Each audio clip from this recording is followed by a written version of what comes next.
বেশি প্রত্যাশা করতে যাবেন না, লোভী হবেন না। লোভ আপনার সুখ কেড়ে নিবে। লোভী কখনো সুখী হয় না। লোভীর পকেট কখনো ভরে না যতদিন এটা ভরবে না। লোভী হব আমরা না। অতিরিক্ত প্রত্যাশা করব না, অল্প প্রত্যাশা করবো। I am not talking about the goal. Goal should be bigger and higher, but I am talking about expectation. বেশি এক্সপেক্ট করা ভালো না। খুব প্রত্যাশা নিয়ে রাখছেন, কিছু পান নাই, দেখবেন যে কষ্ট লাগবে, ঠিক কিনা? আর কোনো এক্সপেকটেশন নাই, এরপরে যেটা পাবেন ওইটাই লাভ। যেটা পাবেন ওইটাতেই ভাল লাগে, সুখ লাগে।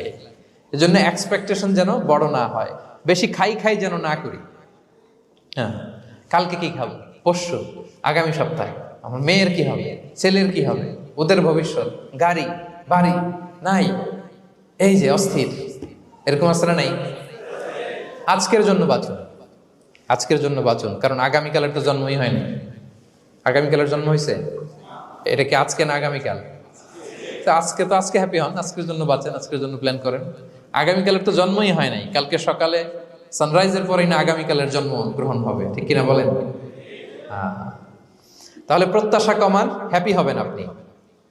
ইমাম গাজালি রাহিমাহুল্লাহ একটা চমৎকার কথা বলতেন। উনি বলতেন, তোমার রিজিকে যা আছে এটা 2 পাহাড়ের মাঝখানে থাকলেও এটা তুমি পাবা, আর যেটা তোমার রিজিকে নাই ওটা অনেক দূর থেকে আনার পরেও হাত দিয়ে নিয়ে 2 ঠোঁটের মাঝখানে রাখলেও ওটা পড়ে যাবে।